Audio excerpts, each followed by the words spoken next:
ಈ ರೀತಿ ಇವತ್ತು ಸರ್ಕಾರ ಇರೋದು ಯಾರ್ದು, ಜವಾಬ್ದಾರಿ ಇರೋದು ಯಾರ ಮೇಲೆ? ಇವತ್ತು ಪಾದಯಾತ್ರೆ ಮಾಡಿದವ್ರು ಯಾರು? ಸಿದ್ದರಾಮಯ್ಯನವರು. ಇದೇ ಕಾಂಗ್ರೆಸ್ನವ್ರು ಪಾದಯಾತ್ರೆ ಯಾತಕ್ಕೆ ಮಾಡಿದ್ರು? ಯಾವ ಉದ್ದೇಶಕ್ಕೆ ಮಾಡಿದ್ರು? ಹಾಗಾಗಿ ಉದ್ದೇಶ ಈಡೇರಿದೆಯಾ?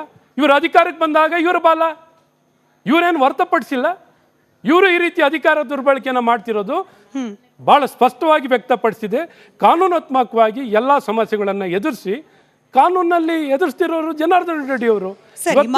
ಮನೆ ಸುಟ್ಟಾಕ್ತೀನಿ ಬಳ್ಳಾರಿ ಭಸ್ಮ ಮಾಡ್ತೀನಿ, ಮನೆ ಸುಟ್ಟಾಕ್ತೀನಿ ಅಂತ ಮಾತನಾಡಿದ ಶಾಸಕ ನಾರಾ ಭರತ್ ರೆಡ್ಡಿ ಅವ್ರ ಮೇಲೆ ದ್ವೇಷ ಭಾಷಣ ಕಾಯ್ದೆಯಲ್ಲಿ ಕೇಸ್ ಹಾಕಬೇಕು ಅಂತಿದ್ದೀರಿ, ವಿರೋಧ ಪಕ್ಷದ ಬಹುತೇಕರ ಮಾತು. ಬಟ್ ಆ ಮಸೂದೆ ಬರ್ಲಿಕ್ಕೇನೆ ನಿಮ್ ವಿರೋಧ ಇದೆಯಲ್ಲ, ಭಯ ಯಾಕೆ? ಮಸೂದೆ ನೋಡಿ, ಮಸೂದೆಗೆ ಈಗ ಆಲ್ರೆಡಿ ಇವತ್ತು ಬಿ ಎನ್ ಎಸ್ ಎಸ್ ಕಾನೂನಲ್ಲೇ ಎಲ್ಲ ಈ ರೀತಿ ಕೇಸನ್ನು ದಾಖಲು ಮಾಡ್ಲಿಕ್ಕೆ ಅವಕಾಶ ಇದೆ. ಈಗ ಅವಕಾಶ ಇಲ್ವಾ? ಅವಕಾಶ ಇದೆ. ಆದರೆ ಅವಕಾಶ ಇದ್ರೂ ಆ ಕಾನೂನು ಯಾಕೆ ಬಳಕೆ ಮಾಡ್ತಿಲ್ಲ? ಸೊ ಯಾವ ಕಾನೂನಲ್ಲಿ ಇಲ್ಲ ಅಂದಾಗ ನೀವು ಕಾನೂನು ತನ್ನಿ. ಹೊಸದಾಗಿ ಕಾನೂನು ತರೋಕ್ಕೆ, ದ್ವೇಷ ಭಾಷಣ ಮಾಡಲಿಕ್ಕೆ ಕಾನೂನಲ್ಲಿ ಈಗಿನ ಅವಕಾಶ ಇಲ್ಲ, ಪ್ರೊವಿಷನ್ ಇಲ್ಲ ಅಂದರೆ ಖಂಡಿತ ಎಸ್, ಇವ್ರು ತರೋದು ಸರಿ ಇದೆಯಪ್ಪ, ಇವರು ಭಾಳ ಚಿಂತಕರು, ಕಾನೂನನ್ನ ಗೌರವಿಸೋರು, ಕಾಂಗ್ರೆಸ್ನವರು ಅಂದರೆ ಕಾನೂನು ಅಂದರೆ ಕಾಂಗ್ರೆಸ್ನವರು ಅಂದರೆ ಕಾನೂನು ಅಂತ ಹೇಳ್ಬೋದಿತ್ತು. ಆದರೆ ಇವರು ಯಾವುದೇ ರೀತಿ ಇಲ್ಲಿ ಕಾನೂನನ್ನ ಗೌರವಿಸುವಂಥ ಕೆಲಸ ಎಳ್ಳಷ್ಟು ಇದುವರೆಗೂ ಇವರು 2.25 ವರ್ಷ ಆಗಿದೆ ಅಧಿಕಾರಕ್ಕೆ ಬಂದು. ಏನಾರ ಬಾಂಬ್ ಹಾಕೋನು, ಕುಕ್ಕರ್ ಬಾಂಬ್ ಇರೋನ್ನ ನನ್ನ ಬ್ರದರು ಅಂತಾರೆ. ರಾಮೇಶ್ವರಂನಲ್ಲಿ ಬಾಂಬ್ ಬ್ಲಾಸ್ಟ್ ಮಾಡಿದವ್ರನ್ನ ಅವ್ರ ವ್ಯಾಪಾರದ ವ್ಯತ್ಯಾಸ ಅಂತ ಹೇಳಿದ್ರು. ತನಿಖೆ ಮಾಡೋ ಮುಂಚೆನೆ ಯಾರು ಸರ್ಕಾರದಲ್ಲಿದ್ದವರು, ಸರ್ಕಾರದಲ್ಲಿ ಆಡಳಿತ ಮಾಡೋಂಥವ್ರು, ಯಾರು ಭಾಷೆ ಬಳಕೆ ಮಾಡೋಂಥವ್ರ ಸರ್ಕಾರದಲ್ಲಿ ಇವತ್ತು ಯಾರು ಉಪಮುಖ್ಯಮಂತ್ರಿಗಳು, ಮುಖ್ಯಮಂತ್ರಿನಾರ ತನಿಖೆ ಬಂದು ನಾನು ಮಾಹಿತಿ ಪಡ್ಕೊಂಡು ಮಾತಾಡ್ತೀನಿ ಅಂತಂದರು. ಉಪಮುಖ್ಯಮಂತ್ರಿಗಳು ಏನು ಹೇಳಿದ್ರು? ಇಲ್ರೇ ನಮ್ಮ ಶಾಸಕರು ಬೆಂಬಲಕ್ಕೆ ನಾವು ನಿಲ್ತೀವಿ, ಅವ್ರು ಏನು ಬೇಕಾದ್ರೆ ಹೇಳಿರ್ಬೋದು. ಈ ರೀತಿ ಕಾನೂನ ಓಕೆ ಒಂದು ಪಕ್ಷವಾಗಿ ಈಗ ಯಾರು ಕಾರ್ಯಕರ್ತರು, ಯಾರ ಕಾಂಗ್ರೆಸ್ ಪಕ್ಷದ ನಾಯಕರು ಮಾತಾಡಿದ್ರು ಓಕೆ. ಆದ್ರೆ ಒಬ್ರು ಸರ್ಕಾರದಲ್ಲಿರೋರು, ಸರ್ಕಾರ ನಡೆಸೋರು ಇವತ್ತು ಪಕ್ಷಕ್ಕೆ ಸೇರಿರೋದಲ್ಲ, ಸರ್ಕಾರ ಎಲ್ಲರಿಗೂ ಎಲ್ಲ ಪಕ್ಷಕ್ಕೂ ಸೇರಿರೋದು ಸರ್ಕಾರ. ಸರ್ಕಾರದಲ್ಲಿದ್ದು ಇಂಥ ಅಧಿಕಾರ ದುರ್ಬಳಕೆ ಯಾವ ರೀತಿ ಕಾನೂನನ್ನ ಗೌರವಿಸ್ತಿದ್ದಾರೆ? ಈ ರೀತಿ ಕಾನೂನಲ್ಲಿ ಅವಕಾಶ ಇದೆ. ಮೊದಲು ಇವ್ರಿಗೇನಾರ ಈ ಸರ್ಕಾರ ಬದುಕಿದೆ ಅಂದ್ರೆ ಎಲ್ಲ ವಿಚಾರಕ್ಕೂ ನೀವೇನಾರು ಕೇಳಿ ಗೃಹ ಸಚಿವರನ್ನ, ಏನಾರ ನನಗೆ ಗೊತ್ತಿಲ್ಲ ಮಾಹಿತಿ ಪಡ್ಕೋತೀನಿ, ನೋಡ್ತೀನಿ, ಮಾಡ್ತೀನಿ. ಈ ರೀತಿ ಒಬ್ಬರು ಗೃಹ ಸಚಿವರು ಮಾತಾಡೋಂಥದ್ದು ಎಷ್ಟು ಘಟನೆ ನಡೆದಿದೆ, 1, 2, 10 ಘಟನೆಗಳು ನಡೆದಿದೆ. ಪ್ರತಿಯೊಂದು ಘಟನೆಯಲ್ಲೂ ಇದೇ ಉತ್ತರ. ಬಾಂಗ್ಲಾದೇಶಿಯರು ಇವತ್ತು ಕರ್ನಾಟಕದಲ್ಲಿ 25 ಲಕ್ಷಕ್ಕಿಂತ ಹೆಚ್ಚು ಜನ ಬಾಂಗ್ಲಾದೇಶಿಯವರು ಇದ್ದಾರೆ. ಇಲ್ಲ ಅಂತ ಹೇಳಿದ್ರ? ಇವತ್ತು ಬಾಂಗ್ಲಾದೇಶದ ಬಗ್ಗೆ ರಿಪಬ್ಲಿಕ್ ಕನ್ನಡ ರಿಯಾಲಿಟಿ ಚೆಕ್ ಮಾಡಿದೆ. ಪ್ರಶ್ನೆ ಬರುತ್ತೆ, ಉತ್ತರ ಕೊಡ್ಲಿಕ್ಕೆ ನೀವು ರೆಡಿ ಇರಬೇಕು. ಈಗ ಸದ್ಯಕ್ಕೆ ಕೇಳಿಸ್ಕೊಳ್ಳಿ. ಹಾಗಾಗಿ ಪ್ರತಿಯೊಂದು ವಿಚಾರದಲ್ಲಿ ಇವತ್ತು ಈ ಸರ್ಕಾರದಲ್ಲಿ ಕಾನೂನನ್ನ ಎತ್ತಿಡಿಯುವಂಥ ಕೆಲಸ, ಒಂದು ಸರ್ಕಾರ ಬಲವಾಗಿ ಜನ ನಮ್ಗೆ ಅಧಿಕಾರ ಕೊಟ್ಟಿರೋ ಜನಪರವಾಗಿ ನಾವು ನಿಂತ್ಕೊಳ್ತೀವಿ ಅನ್ನುವಂಥ ಸ್ಪಷ್ಟವಾಗಿ ಒಂದೇ ಒಂದು ದಿನ ಸ್ಪಷ್ಟ ಉತ್ತರವನ್ನು ಯಾವುದೇ ಸಂದರ್ಭ ರೇಪ್ ಆಗಿರಲಿ, ಮರ್ಡರ್ ಆಗಿರಲಿ, ಡಕಾಯಿತಿ ಆಗಿರಲಿ, ಹಗಲು ದರೋಡೆ ಆಗಿರಲಿ, ಪ್ರತಿಯೊಂದಕ್ಕೂ ಉತ್ತರ ನೋಡ್ತೀನಿ. ಆ ಡಕಾಯಿತರು, ಬಾಂಬ್ ಹಾಕೋರು ಬರಲಿ, ಟೆರರಿಸ್ಟ್ ಬರಲಿ, ಆತಂಕವಾದಿಗಳು ಬರಲಿ, ನಮ್ಮ ಸೋದರರು, ಪಾಕಿಸ್ತಾನ್ ಜಿಂದಾಬಾದ್ ಅಂತ ಹೇಳಿ, ಇವ್ರ ಹತ್ರ ಉತ್ತರ ಇಲ್ಲ. ಪಾಕಿಸ್ತಾನ್ ಜಿಂದಾಬಾದ್ ಅಂದ್ರೂ ಉತ್ತರ ಇಲ್ಲ. ಸೊ ಈ ರೀತಿ ಅಸಹಾಯಕವಾಗಿ ಪಾಪ ಇವ್ರಿಗೆ ನಾನು ನಿಜಕ್ಕೂ ಸಹಾನುಭೂತಿಯನ್ನು ವ್ಯಕ್ತಪಡ್ತೀನಿ. ಪಾಪ ಇವ್ರ ನಾಯಕರುಗಳಿಗೆ, ಸರ್ಕಾರದಲ್ಲಿರೋರಿಗೆ ಇವತ್ತು ಜವಾಬ್ದಾರಿಯುತವಾಗಿ ನಡ್ಕೊಳ್ಳೋಕ್ಕೆ, ಇವ್ರಿಗೆ ಗೌರವ ತರೋ ರೀತಿಯಲ್ಲಿ, ಒಂದು ಪಕ್ಷಕ್ಕೆ ಗೌರವ ತರೋ ರೀತಿಯಲ್ಲಿ ಯಾವ ಸಂದರ್ಭದಲ್ಲಿ ನಡ್ಕೊಂಡು ಅಸಹಾಯಕವಾಗಿ ನೀವೇನು ಮಾಡಿದ್ರಿ, ಅವ್ರೇನು ಮಾಡಿದ್ರಿ, ನಾವೇನು ಮಾಡ್ತೀವಿ ಸರ್ಕಾರದಲ್ಲಿ ಇದ್ದು ಅನ್ನೋಂಥ ಸ್ಪಷ್ಟ ಸಂದೇಶವನ್ನು ಕೊಡೋದಕ್ಕೆ ಸಂಪೂರ್ಣವಾಗಿ ಅಸಹಾಯಕರಾಗಿರೋದು ಈ ಕಾಂಗ್ರೆಸ್ ಸರ್ಕಾರ. ಸರಿ, ನಾನು ಬಳ್ಳಾರಿ ವಿಚಾರದಿಂದ ದ್ವೇಷ ಭಾಷಣ ಮಸೂದೆ ಬಗ್ಗೆನೇ ಮತ್ತಷ್ಟು ಪ್ರಶ್ನೆ ಕೇಳಲಿಕ್ಕೆ ಮುಂಚೆ ಬಳ್ಳಾರಿ ಘಟನೆ ಬಗ್ಗೆ ಯಾರಿಗಾದ್ರೂ ಪ್ರಶ್ನೆಗಳಿದ್ರೆ? ಜನಾರ್ದನ್ ರೆಡ್ಡಿ ಬಳ್ಳಾರಿಯಲ್ಲಿ ಇಲ್ದಿರೋವಾಗ ತುಂಬಾ ಶಾಂತವಾಗಿತ್ತು. ಆ ಮನುಷ್ಯ ಯಾವಾಗ ಬಳ್ಳಾರಿ ಕಾಲಿಕ್ಕದ್ನೋ ಅಲ್ಲಿ ಅಶಾಂತಿ ಉಂಟು ಮಾಡಿದ್ರು.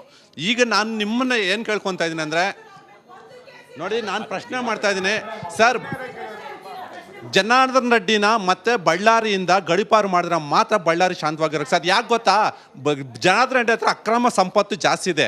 ಅವ್ರಿಗೆ ಇಡಿ ಭಯ ಇಲ್ಲ, ಯಾಕಂದ್ರೆ ನಿಮ್ಮ ಕೇಂದ್ರ ಸರ್ಕಾರದಲ್ಲಿ ಇರೋದು ಇಡಿ ಎಲ್ಲ ನಿಮ್ಮ ಕೈಯಲ್ಲಿದೆ. ಹಾಗಾಗಿ ಯಾವುದೇ ರೀತಿಯ ಭಯ ಇಲ್ದಿರ ಇವತ್ತು ಬಳ್ಳಾರಿಯಲ್ಲಿ ಅಶಾಂತಿಯನ್ನು ಸೃಷ್ಟಿ ಮಾಡ್ತಾರೆ. ಅವ್ರು ಉತ್ತರ ಕೊಡೋಕ್ ಮುಂಚೆ ಗನ್ಮ್ಯಾನ್ ಇಟ್ಕೊಂಡು ಓಡಾಡ್ತಾ ಇರುವ ಸತೀಶ್ ರೆಡ್ಡಿ ಅವ್ರನ್ನ ಏನ್ ಮಾಡ್ಬೇಕಂತಾನು ಉತ್ತರ ಕೊಡಿ, ಆಮೇಲೆ ಮಿಕ್ಕಿದ. ಖಂಡಿತ ಸರ್. ಈಗ ನೋಡಿ, ಗುಂಡು ತಗ್ಲಿರೋದು ನಮ್ಮ ಪಕ್ಷದ ಕಾಂಗ್ರೆಸ್ ಕಾರ್ಯಕರ್ತನಿಗೆ ಆರ್ಸಿರೋ ಸತೀಶ್ ರೆಡ್ಡಿ. ಅಲ್ಲ ನನ್ನೊಂದು ಸಿಂಪಲ್ ಪ್ರಶ್ನೆ ಇರಿ ತಾಳ್ಮೆ. ನನ್ನ ಸಿಂಪಲ್ ಪ್ರಶ್ನೆ, ಜನಾರ್ದನ್ ರೆಡ್ಡಿ ಅವರನ್ನ ಗಡಿಪಾರ್ ಮಾಡಬೇಕು, ಆದ್ರೆ ನಿಮ್ಮದೇ ಪಕ್ಷದ ಕಾರ್ಯಕರ್ತನ ಪ್ರಾಣ ಹೋಗ್ಲಿಕ್ಕೆ ಕಾರಣವಾದ ಸತೀಶ್ ರೆಡ್ಡಿ ಅವರ ಗನ್ಮ್ಯಾನ್ ಹಾಗೆ ಸತೀಶ್ ರೆಡ್ಡಿ ಅವರನ್ನು ಏನು ಮಾಡಬೇಕು?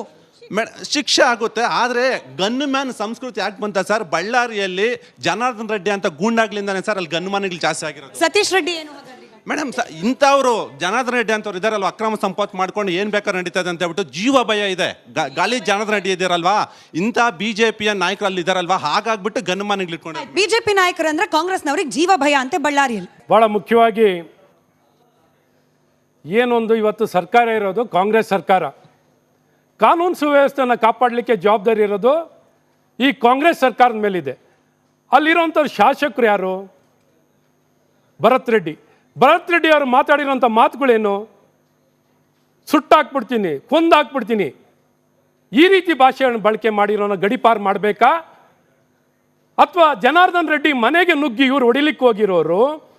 ಜನಾರ್ದನ್ ರೆಡ್ಡಿ ಸಾಕಷ್ಟು ಇವತ್ತು ಕಾನೂನಾತ್ಮಕವಾಗಿ ಕಾನೂನನ್ನು ಎದುರಿಸಿ ಗಡಿಪಾರಾಗಿ ಕಾನೂನಲ್ಲಿ ಎಲ್ಲ ರೀತಿಯಾದಂಥ ತನಿಖೆಗೆ ಒಳಪಟ್ಟುಕೊಂಡು ಕಾನೂನನ್ನ ಗೌರವಿಸಿ ಇವತ್ತು ಕಾನೂನಲ್ಲಿ ಚೌಕಟ್ಟಿನಲ್ಲಿ ಕೆಲಸ ಮಾಡ್ತಿರೋರು. ಇವತ್ತು ಕಾನೂನಾತ್ಮಕವಾಗಿ ಹಲವಾರು ವರ್ಷದ ನಂತರ ಅವರಿಗೆ ಬಳ್ಳಾರಿಗೆ ಬರುವಂಥದ್ದು ಅವಕಾಶ ಆಗಿದೆ.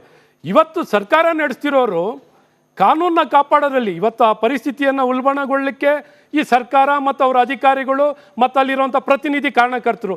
ಜನಾರ್ದನ್ ರೆಡ್ಡಿ ಯಾವ ರೀತಿ ಕಾರಣಕರ್ತರಲ್ಲಿ? ಜನಾರ್ದನ್ ರೆಡ್ಡಿಗೆ ಏನೂ ಅಲ್ಲಿ ಕಾರಣಕರ್ತರೇ ಅಲ್ಲ.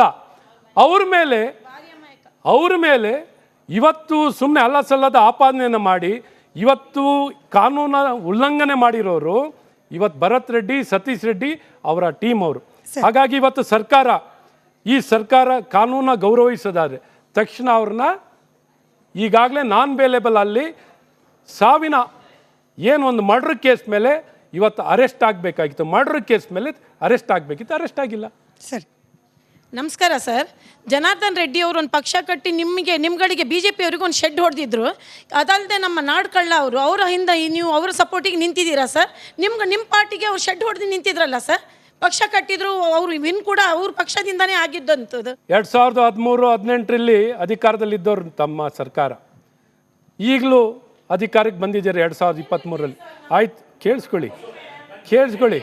ನಾವಂತೂ ಕಾನೂನಾತ್ಮಕವಾಗಿ ಯಾವತ್ತೂ ಕಾಂಪ್ರಮೈಸ್ ಆಗಿರಲ್ಲ. ಕಾನೂನಾತ್ಮಕವಾಗಿ ಯಾವತ್ತೂ ಕಾಂಪ್ರಮೈಸ್ ಆಗಿರೋ ಪ್ರಶ್ನೆನೇ ಇಲ್ಲ. ಯಾರೇ ಇರಲಿ ಕಾನೂನಿನ ಕ್ರಮವನ್ನು ವಹಿಸಲಿಕ್ಕೆ ನಾವು ಕಾನೂನನ್ನ ಗೌರವಿಸಿ ನಾವು ಕೆಲಸ ಮಾಡೋಂಥವ್ರು. ಆದರೆ ನಿಮ್ಮ ಸರ್ಕಾರ ಇವತ್ತು ಕಾಂಗ್ರೆಸ್ ಸರ್ಕಾರ ಇವತ್ತು ಅವರು ಯಾರೇ ವ್ಯಕ್ತಿಗಳ ಮೇಲೆ ಕ್ರಮ ವಹಿಸುವಂಥದ್ರಲ್ಲಿ ನೀವಿದ್ದೀರಾ?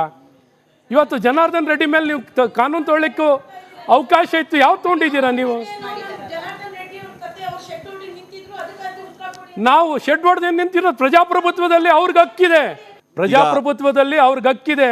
ಅವರು ತಮ್ಮ ಸ್ವಾತಂತ್ರ್ಯವನ್ನು ಬಳಕೆಯನ್ನು ಮಾಡಿ ಪ್ರಜಾಪ್ರಭುತ್ವದಲ್ಲಿ ಚುನಾವಣೆಗೆ ನಿಂತಿದ್ದಾರೆ. ಅವ್ರು ಚುನಾವಣೆಗೆ ಸ್ಪರ್ಧೆ ಮಾಡಿದ್ದಾರೆ, ಜನ ಆಶೀರ್ವಾದ ಮಾಡಿದ್ದಾರೆ, ಜನ ಗೆಲ್ಲಿಸಿದ್ದಾರೆ. ಅದು ನಾವೇನು ಪ್ರಶ್ನೆ ಮಾಡ್ಲಿಕ್ಕಾಗತ್ತೆ? ನಾವೇನು ಸ್ಪರ್ಧೆ ಮಾಡಿದ್ದೀವಿ? ನಮ್ಮ ಪಕ್ಷದ ಅಭ್ಯರ್ಥಿನೂ ನಿಂತಿದ್ರು, ಅವರು ನಿಂತಿದ್ದಾರೆ, ಗೆದ್ದು ನಮ್ಮ ಪಕ್ಷಕ್ಕೆ ಸೇರ್ಕೊಂಡಿದ್ದಾರೆ. ಕೇಳಿದ್ರಿ ಈಗ ಈ ತಪ್ಪನ್ನು ಮಾಡಿದವ್ರು, ಶೂಟ್ ಮಾಡಿದವ್ರು ಯಾರಿದ್ದಾರೆ ಅವ್ರಿಗೆ ಏನು ಶಿಕ್ಷೆ ಆಗಬೇಕು? ಶಿಕ್ಷೆನೇ ಕಾನೂನಿನ ಪ್ರಕಾರ ಅವ್ರು ಮಾಡಿರೋ ತಪ್ಪಾದರೆ ಶಿಕ್ಷೆನೇ ಆಗಬೇಕು. ಕರ್ನಾಟಕದ ವ್ಯವಸ್ಥೆ ಹೇಗಿದೆ ಅಂದರೆ ಸಚಿವರುಗಳು ಸರ್ ಒಬ್ಬರೊಬ್ಬರೇ ಓಡಾಡ್ತಾರೆ, ಅಂಥ ಪರಿಸ್ಥಿತಿ ಕರ್ನಾಟಕದಲ್ಲಿದೆ. ಆ ರೀತಿಯ ಅಪಾಯ ಇಲ್ಲ, ಬಳ್ಳಾರಿಲಿ ಆ ಪರಿಸ್ಥಿತಿ ಇದೆ. ಪ್ರತಿಯೊಬ್ಬರಿಗೂ ಇಸ್ಕೊಡೋದಕ್ಕಾಗೋದಿಲ್ಲ. ಗನ್ಮ್ಯಾನ್ಗಳನ್ನು ಕೇಳಿದ್ರಿ ನೀವು, ಕೊಡ್ಬೋದ್ರಿ ಅಂತ ಹೇಳಿದ್ರಿ. ಪ್ರತಿಯೊಬ್ಬರಿಗೂ ಕೊಡುವಂಥ ಅವಕಾಶಗಳು ಸರ್ಕಾರದ ವ್ಯವಸ್ಥೆಯಲ್ಲಿ ಇಲ್ಲ. ಅವ್ರವ್ರಿಗೆ ಬೇಕಾದನ್ನು ಅವ್ರವ್ರು ಇಟ್ಕೊಂಡಿದ್ದಾರೆ.